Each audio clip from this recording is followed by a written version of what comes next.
The story you're about to hear is based on real-world tax situations, but may contain dramatized or fictionalized elements for educational and entertainment purposes. Having worked for the IRS for nearly 2 decades, I'll also explain what may be happening behind the scenes and what options taxpayers may have. This content is not legal, tax, or financial advice. Now, let's open the file.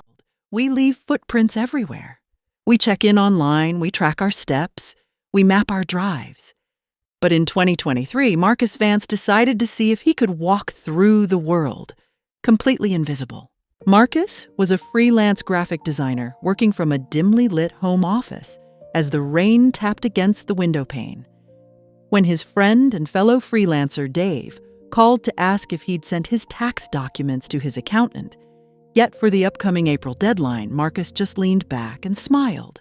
"Actually, Dave," he said, "I'm not filing this year." Dave laughed, assuming it was a joke. But Marcus was entirely serious.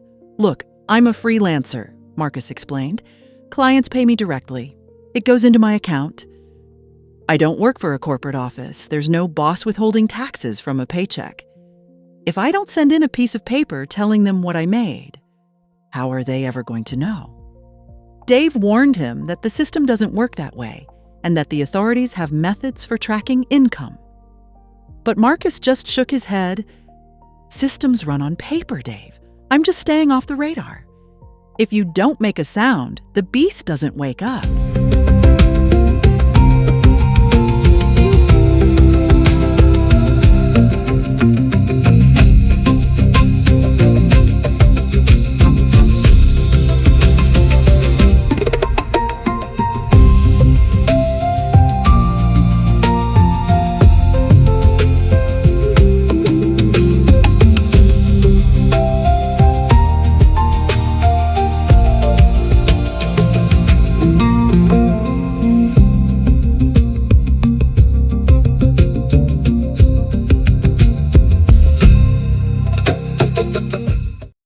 For that first year, Marcus felt like he had cracked a secret code.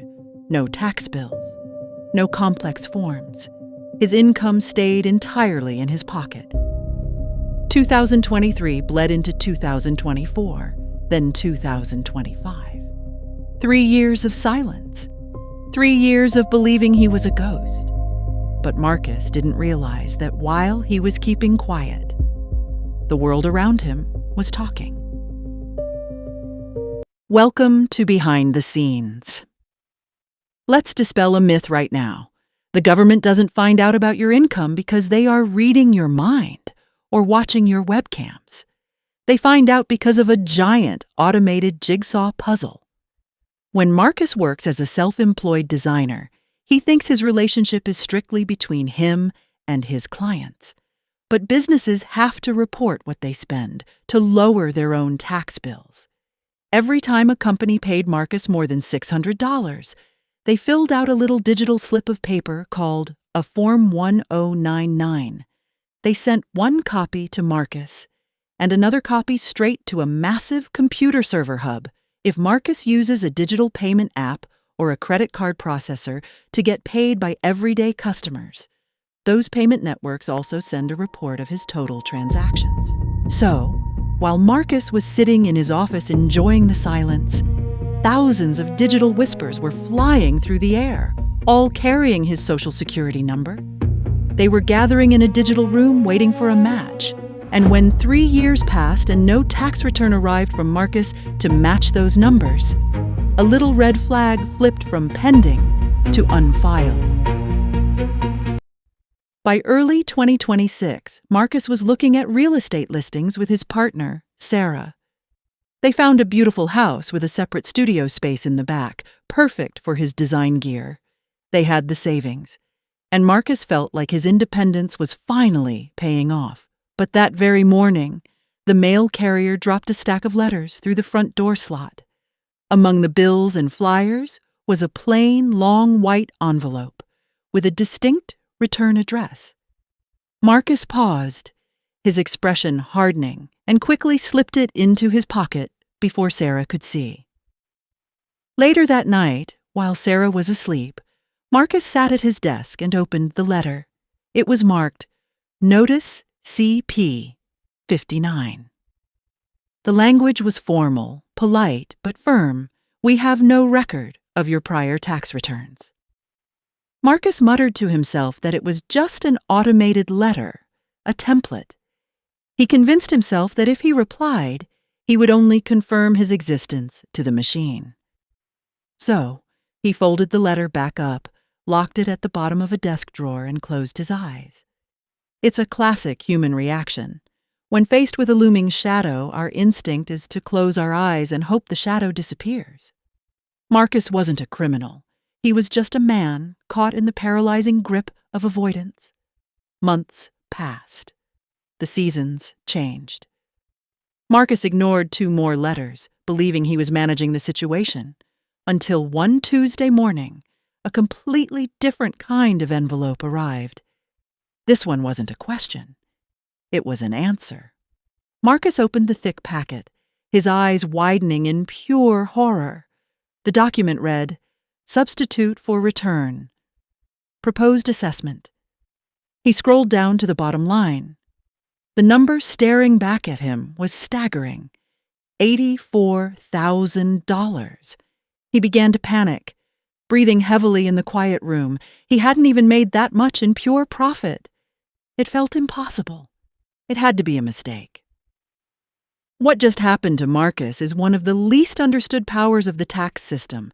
It's called a substitute for return. When you refuse to file your taxes, the system doesn't just throw its hands up and forget about you. Instead, the automated program decides to do your taxes for you. But it doesn't do them nicely. The computer looks at all those digital 1099 slips. Every dollar Marcus's clients reported paying him. It adds them all up to find his total income. But here's the catch. The computer doesn't know that Marcus spent $5,000 on a new computer for his business. It doesn't know he paid for high-speed internet, premium design software, or marketing materials. It doesn't know because those expenses are things you have to list yourself when you file. So the system assumes Marcus had 0 business expenses.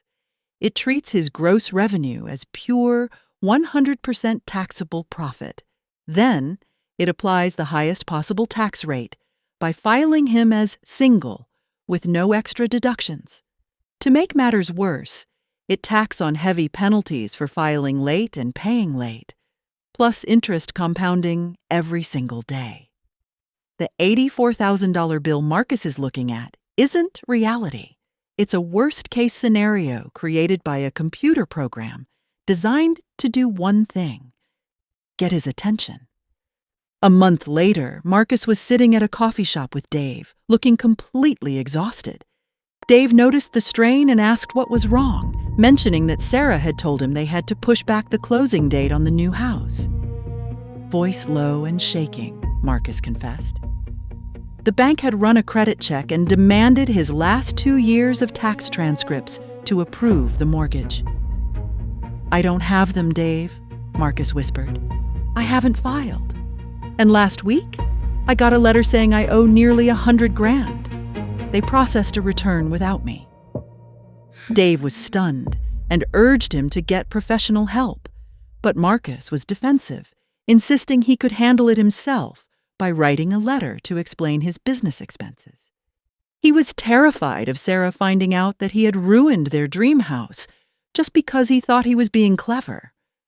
But you can only hide a storm for so long. A few weeks later, Marcus walked into his kitchen to find Sarah standing by the dining table, holding an open piece of mail.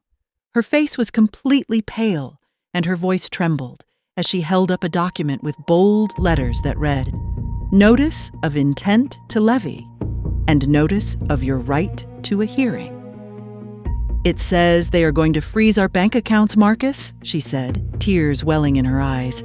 It says they can take your income directly from your clients. Our down payment for the house is in that account. Everything we saved. Is this real? Dejected, his voice cracking, Marcus finally admitted the truth.